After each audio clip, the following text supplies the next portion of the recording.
Bonjour à tous, aujourd'hui on se retrouve pour Progressons Ensemble épisode 2. Oui, je sais, la première vidéo est sortie il y a quand même pas mal de temps, mais en attendant j'ai quand même continué de partager la progression sur Instagram. Mais quelle progression? Donc c'est la progression de mes clients, de mes coachés, de mes élèves. Je travaille encore sur trouver la bonne appellation pour ceci. Je vous rappelle un peu le concept, c'est de partager un petit peu l'avant-après, donc les résultats, partager la méthode, les moyens qu'on a mis en place pour y arriver, et tout ça pour partager une certaine expérience, toujours comment arriver d'un point A à un point B, pas montrer ceux qui sont forcément sur les réseaux, donc c'est un peu ceux qui s'entraînent dans l'ombre, qui partagent pas spécialement leurs entraînements et qui ont un niveau plus comparable à la population générale et pas aux Genetic Freaks qu'on voit sur YouTube et qui débloquent la full planche en un mois. Donc voilà, ça permet de voir une progression honnête, réaliste, avec un travail tout à fait possible et donc atteignable pour le commun des pratiquants de calisthénie et de streetlifting ou de notre discipline qui veulent s'y mettre. Vous remarquerez que la marge de progression est différente pour chacun évidemment, que chacun a ses points forts et ses points faibles, ses différents objectifs. Si vous me connaissez, vous savez un peu les méthodologies que j'emploie et que j'applique sur eux-mêmes, même si parfois ça change un petit peu. Ensuite, il y a tous les facteurs qui vont influencer la progression, le style de vie de chacun, l'adhérence, donc les clients qui respectent le plan ont plus de résultats, et puis il y a aussi les blessures qui peuvent ralentir énormément la progression, même si on essaye au maximum de les éviter. Dès qu'on a des objectifs quand même costauds et sérieux, elles font partie du jeu, il faut savoir essayer de les éviter, mais voilà, je vous le cache pas, certains de mes clients se blessent, donc ça arrive et on essaye de faire au mieux pour traiter cela, travailler ce qu'on peut travailler sur le côté et toutefois s'améliorer sur nos objectifs. C'est parti, je vous montre la plupart des résultats un à un. Ce sont les résultats dont j'avais envie de vous partager. Il y en a quelques-uns que je ne vous montre pas et que je garde peut-être pour une vidéo car ils sont en cours de coaching ou qui ne sont peut-être pas assez flagrants malheureusement. C'est parti. Procédons par ordre chronologique. Romain, ça fait plus d'1 an et demi qu'on travaille ensemble, c'est un de mes plus jeunes élèves. Il est très doué, donc c'est pas forcément le plus représentant des gens qui galèrent en calisthénie. Donc il avait déjà une certaine base au début, vous pouvez voir qu'on a vite débloqué son advanced stock planche, il maîtrisait déjà bien les tractions, donc on a fait beaucoup d'hypertrophie la première année, sachant qu'il avait quand même beaucoup de difficultés à prendre de la masse, une petite faiblesse en tirage, du mal à rétracter au niveau du front lever, et voilà maintenant où on en est. Donc on consolide vraiment sa straddle planche, on attaque même la full déjà. Le front lever qui commence à rentrer, il a mis un petit peu de temps pour se consolider aussi vu sa faiblesse de protraction, et des bonnes tractions lestées à 42,5 kg avec un setup un peu plus galère et une HSPU full ROM. Passons à Thomas, ça fait aussi 1 an et demi qu'on a travaillé ensemble, le coaching s'est fini après 1 an. Il a débloqué son full front lever en partant d'un advanced stock front lever comme celui-ci. Sa HSPU, c'était un de ses objectifs principaux aussi. Il avait déjà pas mal d'alignement et de maîtrise de son handstand, mais un grand manque de force dans la position basse de la handstand push-ups. Son front lever a réussi à tenir 9 secondes, ce qui était une belle victoire pour Thomas. Ensuite, on peut voir 3 reps en handstand push-up. On a passé beaucoup de temps en négatif, beaucoup de temps en renforcement du delto antérieur à base de overhead press aux haltères, à la barre, de zip press, de pompe en handstand dos ventre au mur, qui était quand même difficile aussi, de pike push-ups. Donc voilà, vraiment on a mis beaucoup de concentration là-dessus. En parallèle, on a bossé aussi la planche, mais il fallait mettre l'emphase davantage sur la HSPU. Et pour améliorer son front lever, on a aussi amélioré son tirage vertical et on a travaillé pas mal les jambes tout du long. Sonia, ça fait aussi 1 an et demi qu'on a travaillé ensemble. Au début, on avait vraiment une gros focus calisthénie avec le handstand, travailler déjà le skin de cat, augmenter son nombre de tractions, etc. C'est vraiment un de ses objectifs principaux.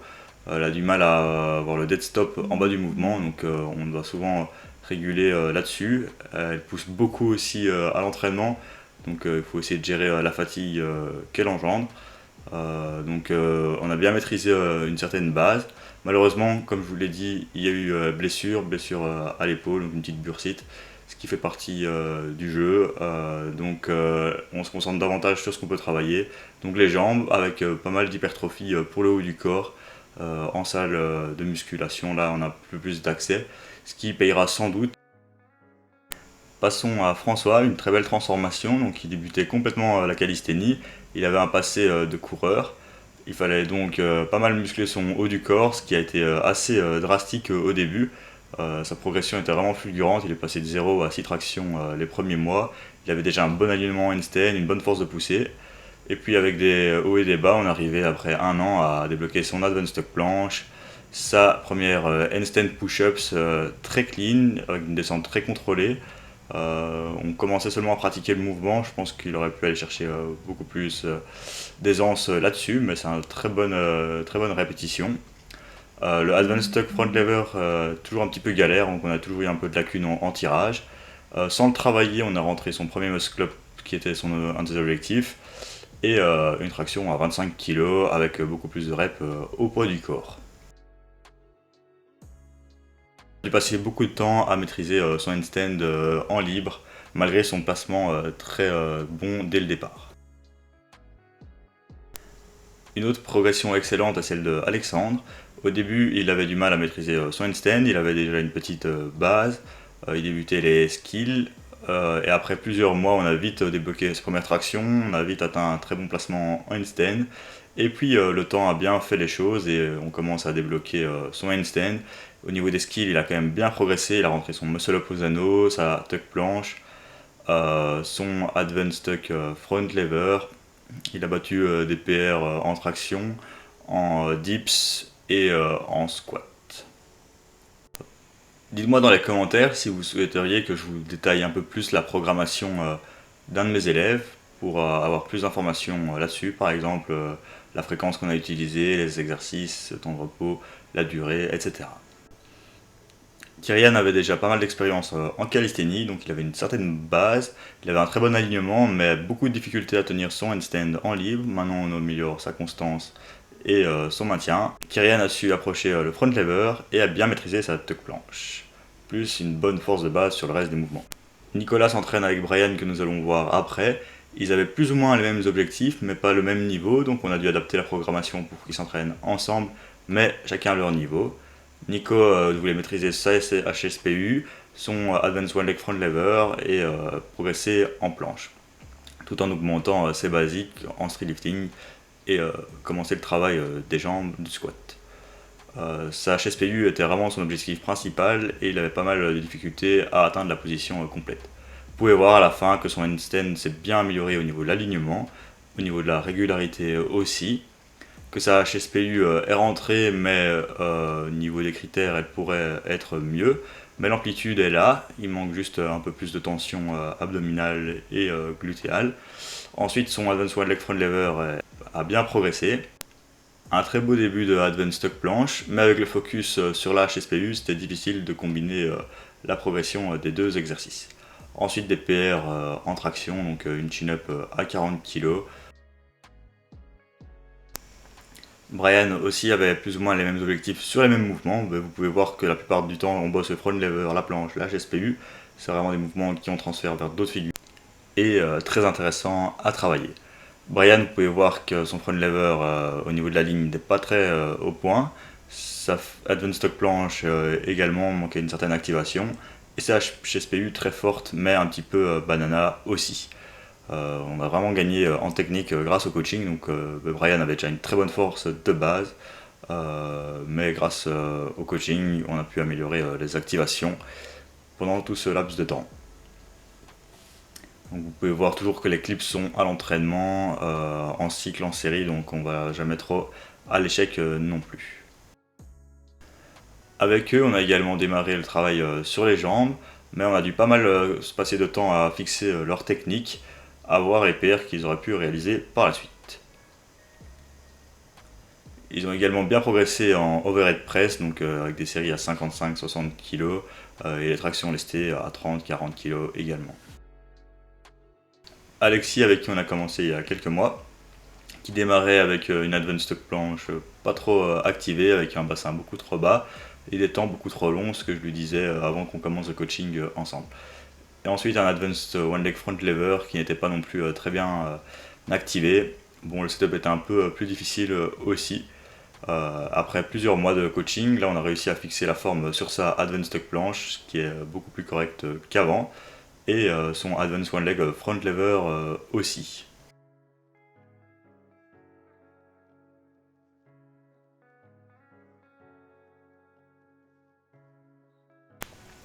Pierre qui venait des sports d'endurance, qui avait pas beaucoup de force de base sur le haut du corps, qui avait du mal à faire sa première traction, et avec une petite blessure au niveau du coude aussi, donc on a dû être prudent sur l'introduction, et pas spécialement d'objectif ou de passer en skill, mais finalement on arrive à travailler maintenant avec un Advanced Truck Front Lever très correct malgré sa force de tirage qui était un peu plus basse au début.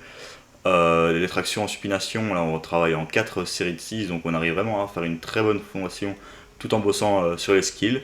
Donc c'est un travail que je fais beaucoup avec les clients d'implémenter directement des skills avec des intensités assez faibles. Donc par exemple on n'avait pas touché au tuck front lever dans son premier cycle.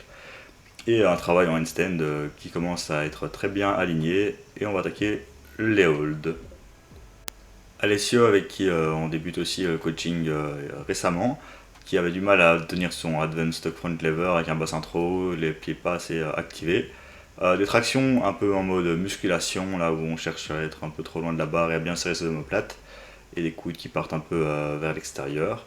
Après quelques semaines de coaching, on a débloqué un beau Advanced Tuck Front Lever.